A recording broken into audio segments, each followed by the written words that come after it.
अस्सलाम वालेकुम। उम्मीद करते हैं आप सब खैरियत से होंगे। अल्हम्दुलिल्लाह हम भी ठीक हैं। और यहाँ मैं आज आपको बनाना सिखाऊंगी रगड़ा चना चाट। और ये इंडिया की बहुत ही फेमस रेसिपी है, बहुत ही मज़ेदार चटपटी बनती है और जायका फ्लेवर भी आपको बहुत अच्छा लगेगा इसका, और बनाना भी बहुत आसान है। तो यही मैं आज आपको बनाना सिखाऊंगी रगड़ा चना चाट, और बहुत ही कम चीज़ों के साथ बन जाता है। तो चलिए बनाना शुरू करते हैं। बिस्मिल्लाहिर्रहमानिर्रहीम।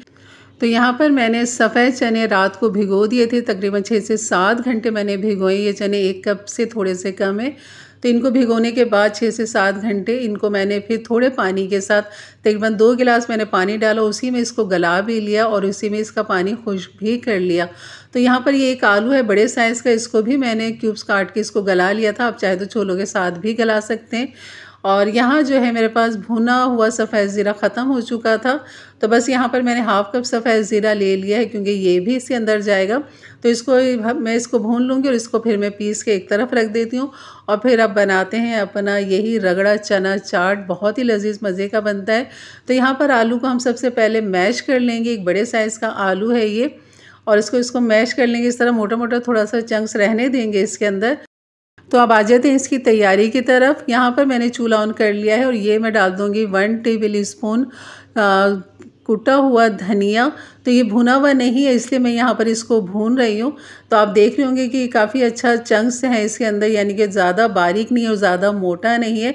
तो यहाँ पर आपने इसको भूना है हल्की सी खुशबू आने पर।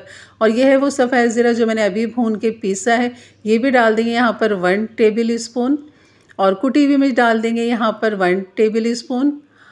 और यहाँ पर इन तीनों चीज़ों को खूब अच्छा सा मिक्स करेंगे हल्का सा खुशबू आने तक, क्योंकि सफ़ेद ज़ीरा भुना हुआ है, धनिया भी भुना हुआ है, तो हमने ज़्यादा इसकी भुनाई यहाँ पर नहीं करनी। बस यहाँ पर फिर डाल देंगे पानी आधा कप और इसको खूब अच्छा सा यहाँ पर मिक्स करेंगे। इमली का पल्प है वो भी मैंने भिगो के रखा हुआ है, उसका पल्प मैंने निकाल लिया था। ये देखें, टेबल स्पून के हिसाब से आपको दिखा दूँ, इसका लिक्विड आप चेक कर सकते हैं। खटास आप अपनी मर्ज़ी के हिसाब से बढ़ा सकते हैं।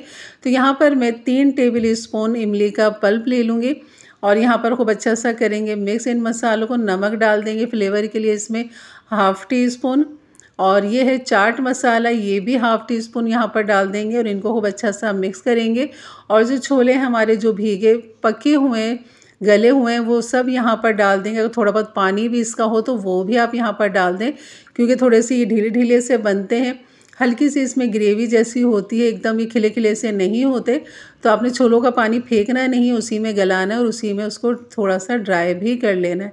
तो यहाँ पर आप देख रहे हैं कि सारे मैंने छोले यहाँ पर डाल दिए हैं और मसाले के साथ खूब अच्छा सा करेंगे इसे मिक्स यहाँ पर। और जो हमने आलू मैश करके रखे हैं वो भी हम यहाँ पर डाल देंगे। और ये आलू के साथ इसका फ्लेवर बहुत अच्छा निकल कर आता है, इसलिए इसका नाम है रगड़ा चना चाट। और यकीन करें बहुत ही डिफरेंट फ्लेवर है इसका, बहुत लजीज और मज़े का फ्लेवर है इसका। तो ज़रूर बनाइएगा अपने रमज़ानों में एक दफ़ा। जैसे कि रमज़ान मुबारक हमारा है, हमें अलविदा कहते हुए बस सब बढ़ रहे हैं, आखिरी लम्हात हैं रमज़ानों के। तो ज़रूर एक दफ़ा ये रेसिपी बनाकर अपने रोज़ेदारों को खिलाइएगा। थोड़ा सा मैंने हाफ़ कप इसमें पानी भी डाल दिया है, क्योंकि आलू डालने से इसमें थिकनेस मज़ीद और बढ़ जाएगी। तो हमने इसे ना ज़्यादा थिक रखना है, ना ज़्यादा हमने इसको नरम करना है। तो यहाँ पर सफ़ेद ज़ीरा थोड़ा सा कम लग रहा था, मैंने हाफ़ टी स्पून और इसके अंदर डाल दिया है। नमक मिर्च जो है वो आप अपनी मर्ज़ी के हिसाब से चेक कर सकते हैं। यहाँ पर बस इसको खूब अच्छा सा पका लेंगे, क्योंकि पानी हमने डाला है जो कि कच्चा था। और यहाँ पर जब इसमें उबाल आ जाएगा, 1-2 उबाल आएंगे, बस ये तैयार है। हमने ज़्यादा इसको नहीं पकाना। तो बस इसको थोड़ा सा ठंडा करेंगे, चूल्हा बंद करेंगे और जो इसके लवाजमात है जो इसके ऊपर डाल के सर्व किया जाता है, ये है हरी चटनी। और इसकी भी रेसिपी मेरे चैनल पे मौजूद है। और ये है हरा धनिया, हरी मिर्चें और प्याज बारीक चॉप कर ली है मैंने। और ये है खट्टी मीठी चटनी गुड़ की और इमली की, जिसकी रेसिपी मेरे चैनल पे मौजूद है, ये ले लेंगे। और यहाँ पर जाएगी इसके ऊपर पापड़ी। टमाटर भी एक छोटा बारीक चॉप करके भी डाल सकते हैं। तो बस ये सर्व करके आपको दिखा दूँ, जितना आपने खाना हो इतना आप इसको निकाल लीजिए अपने घर के अफराद के हिसाब से। और आप इसकी थिकनेस देख सकते हैं, चाहे तो थोड़ा सा नरम और भी कर सकते हैं इसे यहाँ पर।